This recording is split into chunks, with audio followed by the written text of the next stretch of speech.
Clip number 420۔ اس clip میں آپ سورہ انفال کی آیت نمبر 72 سے 73 تک کی تلاوت، ترجمہ اور تفسیر قرآن صراط الجنان سماعت فرمائیں گے۔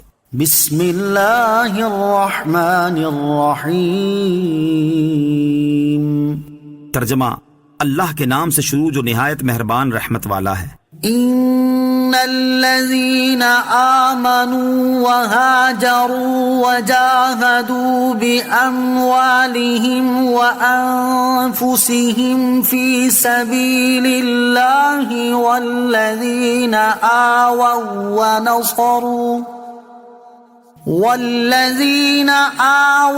ونصروا أولئك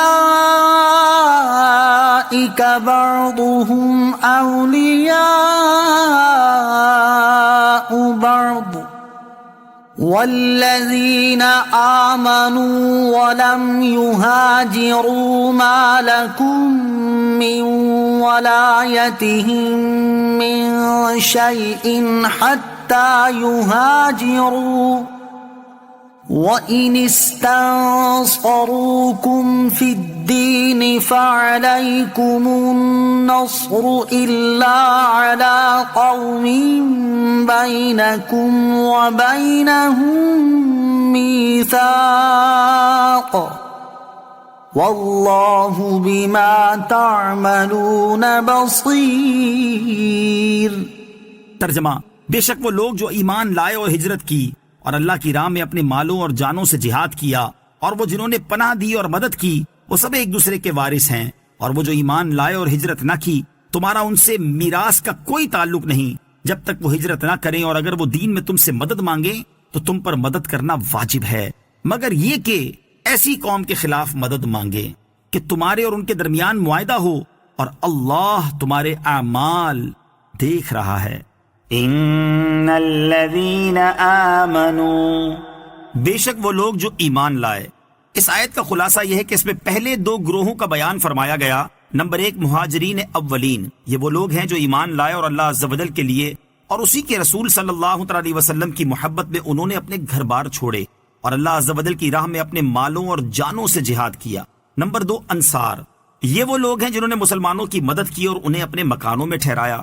پھر ان مہاجرین اور انصار دونوں کے لیے ارشاد فرمایا کہ مہاجر انصار کے اور انصار مہاجر کے وارث ہیں۔ یہ وراثت آیت وَأُولُو الْأَرْحَامِ بَعْضُهُمْ أَوْلَىٰ بِبَعْضٍ سے منسوخ ہو گئی۔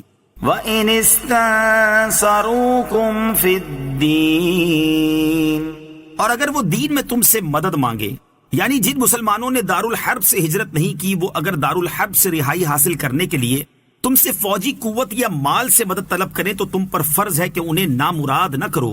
ہاں، اگر وہ کسی ایسی کافر قوم کے خلاف تم سے مدد طلب کریں جن کے ساتھ تمہارا معاہدہ ہو، تو ان کے خلاف مسلمانوں کی مدد نہ کرو، اور مدت پوری ہونے سے پہلے اس معاہدے کو نہ توڑو۔ خلاصہ یہ ہے کہ اس آیت میں 3 مسئلے بیان ہوئے ہیں۔ ایک یہ کہ غیر مہاجر مومن اگر کسی کافر قوم سے دینی وجہ سے جنگ کریں اور وہ تم سے مدد مانگیں تو مدد دو، لہٰذا ہر مسلمان پر لازم ہے کہ اپنے مسلم بھائی کی دینی جنگ میں مدد کرے۔ دوسرا یہ کہ مدد دینا جہاد میں ضروری ہے، نہ کہ محض دنیاوی جھگڑوں میں۔ تیسرا یہ کہ اگر دارالحرب کے مسلمانوں کی جنگ کسی ایسی کافر قوم سے ہے جن کا ہمارے ساتھ معاہدہ ہو چکا ہے، تو ہم اب ان کے خلاف مدد نہیں دے سکتے، کیونکہ اس میں بد عہدی ہے، بلکہ اب یہ کوشش کی جائے کہ ان کفار اور ان مسلمانوں میں صلح ہو جائے۔ اگر صلح ناممکن ہے تو ہم غیر جانبدار رہیں۔ سبحان اللہ عز و جل، یہ کیسی نفیس تعلیم ہے کہ اسلام اور مسلمانوں کے دشمنوں سے بھی کیے ہوئے عہد کی پاسداری کی جائے اور کوئی ایسا کام نہ کیا جائے جس سے عہد شکنی کی صورت نکلتی ہو۔ اس سے معلوم ہوا کہ اسلام کی تعلیمات اخلاقی اچھائیوں کی انتہا تک پہنچی ہوئی ہیں۔ والذین کفروا بعضهم اولیاء بعض الا تفعلوه تکن فتنة فی الارض وفساد کبیر۔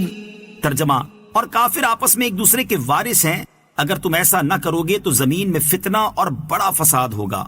والذین کفروا بعضهم اولیاء بعض، اور کافر آپس میں ایک دوسرے کے وارث ہیں۔ اس آیت کا خلاصہ یہ ہے کہ کافر نصرت اور وراثت میں ایک دوسرے کے وارث ہیں، لہٰذا تمہارے اور ان کے درمیان کوئی وراثت نہیں۔ اگر مسلمان آپس میں ایک دوسرے سے تعاون نہ کریں اور ایک دوسرے کے مددگار ہو کر ایک قوت نہ بن جائیں تو کفار مضبوط اور مسلمان کمزور ہو جائیں گے. اس صورت میں زمین میں فتنہ اور بڑا فساد برپا ہوگا. اس آیت کی حقانیت روز روشن کی طرح واضح ہے کہ مسلمانوں کو آپس کے عدم اتحاد پر فرمایا گیا تھا کہ اس سے فتنہ اور فساد کبیر ہوگا. اور اب ہر کوئی دیکھ سکتا ہے کہ آج مسلمانوں کے خلاف فتنہ اور فساد کبیر ہے یا نہیں، اور اس کی وجہ بھی مسلمانوں کا عدم اتحاد ہے یا نہیں. صلو علی الحبیب صلی اللہ تعالی علی محمد صلی اللہ تعالی وسلم. مجھے اپنی اور ساری دنیا کی لوگوں کی اصلاح کی کوشش کرنی ہے انشاءاللہ عز و جل.